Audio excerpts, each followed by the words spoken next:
Hello guys and welcome back to Lulu Grows. I'm so happy you're here. I'm your girl Lulu and welcome. In this video I am talking about my second wedding that happened in Australia. If you watched the first video you would have known that I've had two weddings in the same year. First one was the traditional wedding that I had in Kenya that was celebrated on the 6th of April 2025, and so today I'm talking about my second wedding in Australia, which was on the 4th of May 2025. And having planned a lot in the first wedding, obviously it was much better coming into the second wedding and having known a few more things and what to do. I was a bit more prepared, and the second one felt more of a celebration, more so than anticipation. However, the second wedding in Australia was a deeply emotional one. I did lose someone very dear to me. I lost a friend, one of my bridesmaids in fact. She passed away just about 3 weeks before my wedding, and we got the news about this when I was in Mombasa during my honeymoon, and it broke us. It definitely broke our spirits, and I guess in this season of my life I was dealing with how to deal with grief and joy at the same time, because it was two big emotions that were happening at the same time. I don't even know where to start, because that was a serious time in my life. Grief and joy don't sound like they can really sit together, but again, you give everything to God and He makes a way. And you know, throughout this season in my life I was continually praying to God, like, how do we even move forward with this? Because I was like, wow, this has just happened all so suddenly. So obviously I had been preparing for this wedding for a couple of months before. I had been preparing for it even before we left for Kenya. So we had most of the things already down pat. That was being the venues, the decorations, the food and the dresses. All of that was already planned before we went to Kenya. So now when I came back to Australia, the only thing that was left to do was I guess hair and makeup, to sort that out, and just a few minor things in between. As I said, it was a very emotional time, because literally we arrived in Australia about a week and a half, 2 weeks before the wedding, to make sure everything was sorted and all the things were finalized. We had hoped that the funeral would have happened before the wedding, that way it's not like we're celebrating and then going to sadness, but that's how things ended up happening. We thought that we would put her to rest and then celebrate the wedding. I guess visa issues for her family to come from abroad to Australia. So we celebrated the wedding anyways.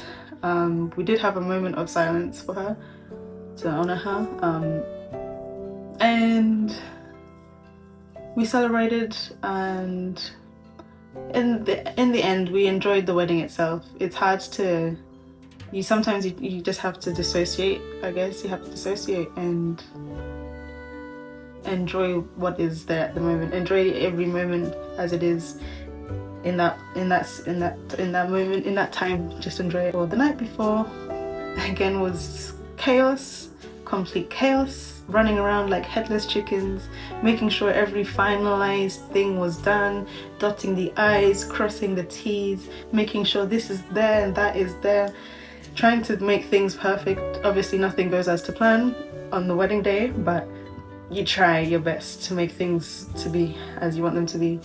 So yes, the night before was chaos, but my bridesmaids came to my house and we had a wonderful time.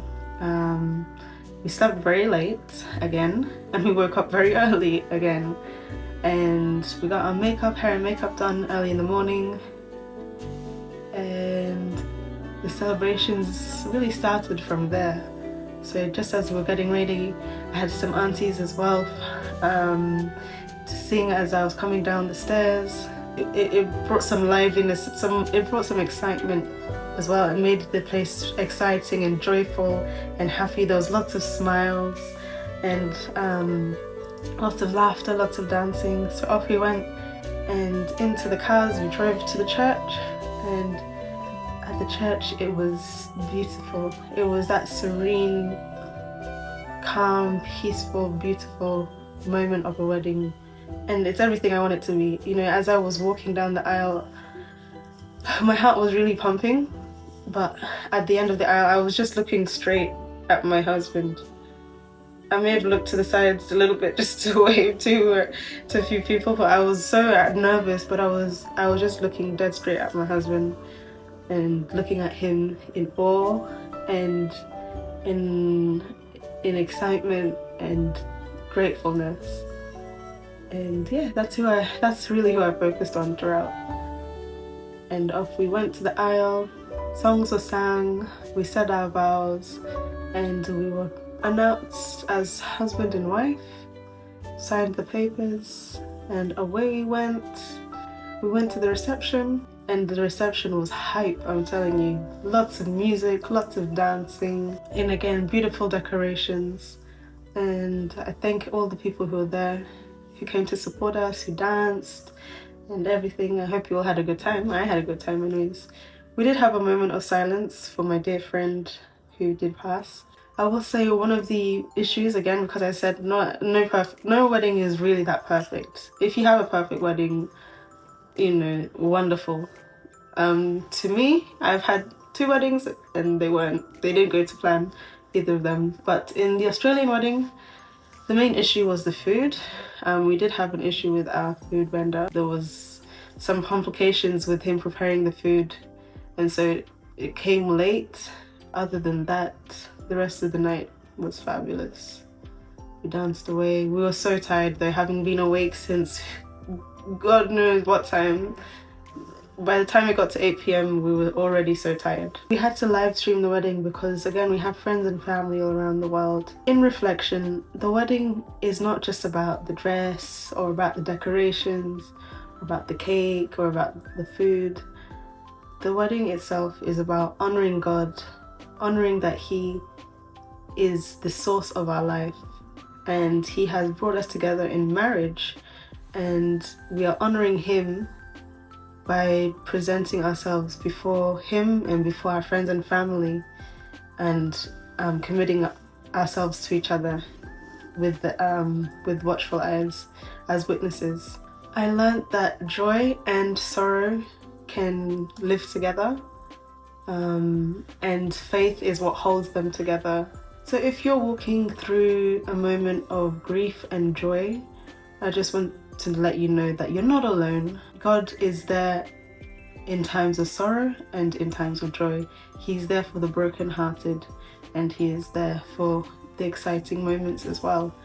And if you're in a season where you're feeling like you're holding 2 big emotions at the same time, you don't know how to handle them, give them to God. God will meet you in the middle and He will hold you up, and in faith you will be held. So just call to Him, say, God, I need you to hold me right now. And that's exactly what I did, because it felt so strange having to go from beautiful celebration of wedding, and the day after was tears, complete breaking down of tears. So that's life, you know. Life is ups and downs. If there's a quote that says, I think it says, if the mountain is smooth, how are you ever going to climb it? I think that's what it says. Like, there has to be rocky places, and that's what helps you build your faith and build and keep going up. Just know you're not alone, and continue to trust in Him. If you've enjoyed this video, please like, please share, please comment, and please subscribe. Thank you so much, and I'll see you in the next video. Bye for now.